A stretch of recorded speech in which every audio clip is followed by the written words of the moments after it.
It's 11:50 p.m. on the night of February 22nd. The train set to depart Philadelphia for Baltimore is waiting for a special package to be delivered before it is allowed to depart.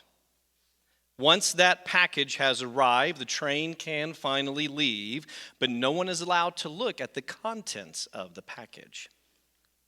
In the back of the sleeping car, two businessmen, a lady and her tall invalid son, are allowed to enter the locked rear door, which is never opened, but for passengers to board. But in this case, it is so that the lady and her invalid son doesn't have to walk through the passenger car and everybody look at them and everything. And so for their dignity, they go in through the back. Now, once the package arrives, the train takes off for Baltimore, where the two men, the lady and her invalid son, and the package will arrive at 3 o'clock a.m., get off the train, ride across town through the town of Baltimore, get on another train, and then proceed to Washington, D.C.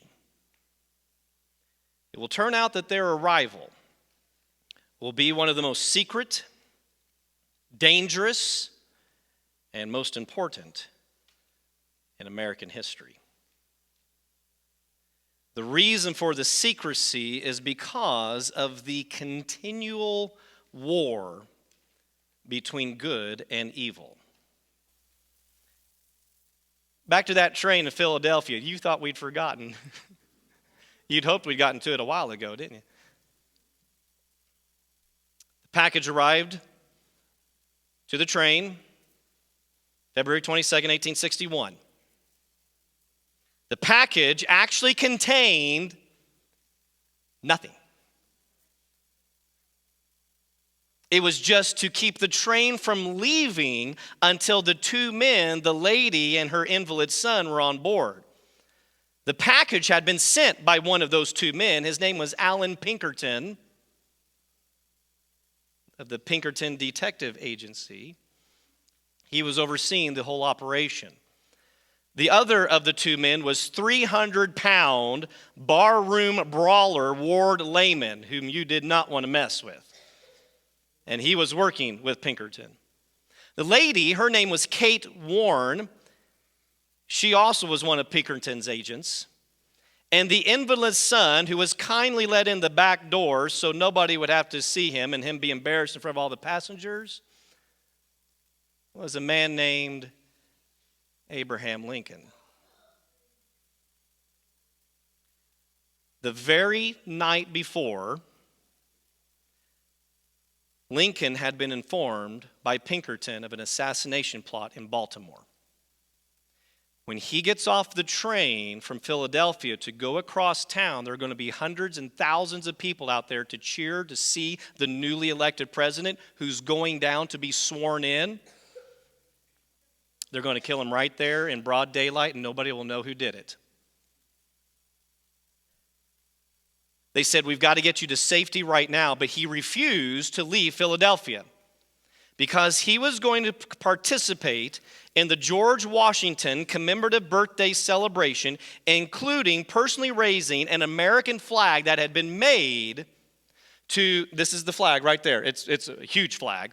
It was being unveiled. It wasn't going to be the official flag that was going to come in July 4th. But for him on that day, they were unveiling this flag because it had a new star to be added for the new state of Kansas.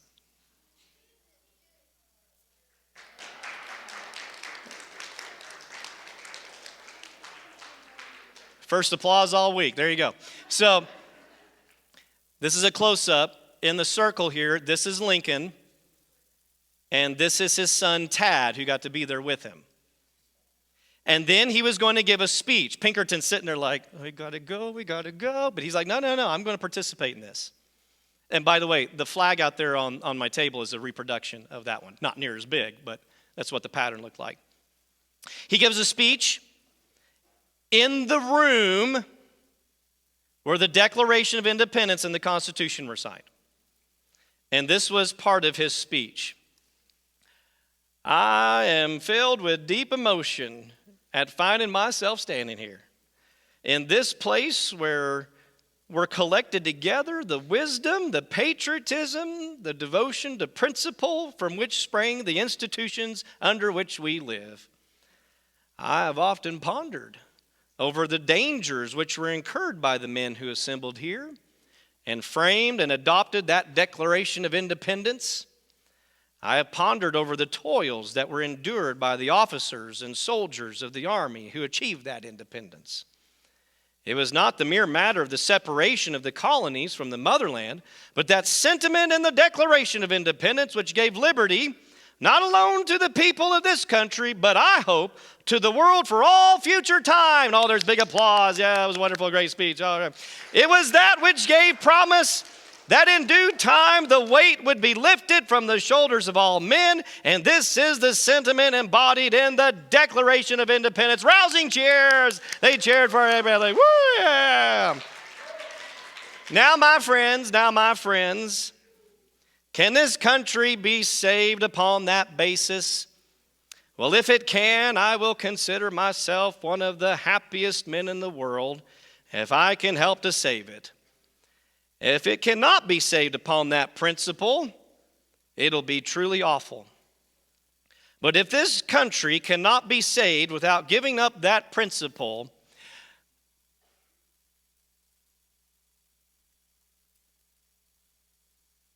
and he paused,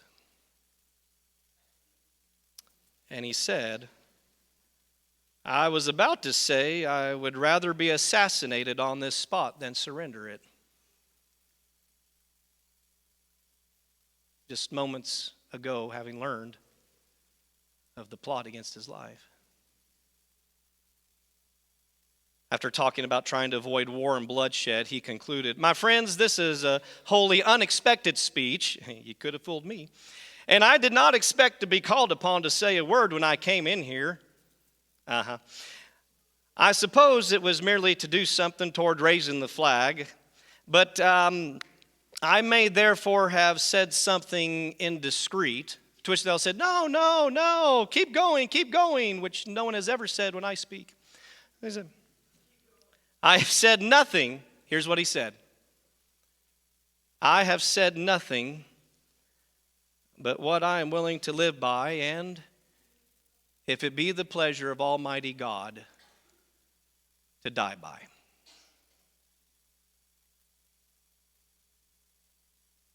And he did both. They will be successful, and Lincoln will safely arrive in Washington, D.C., where he will be inaugurated, the 16th president. Here's my favorite part of that story.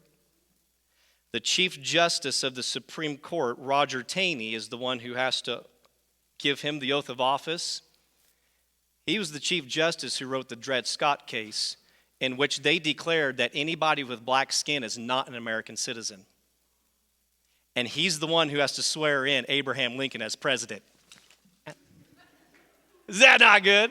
The one who's going to forever end slavery in this country with the 13th Amendment. Oh, history's good. Lincoln did live by and he died by his faith and his belief in a war to preserve this country, to end the evil of slavery at a cost of 1.7 million casualties, including 655,000 deaths. And you want to tell me America's an evil country because of slavery after that sacrifice of blood and lives?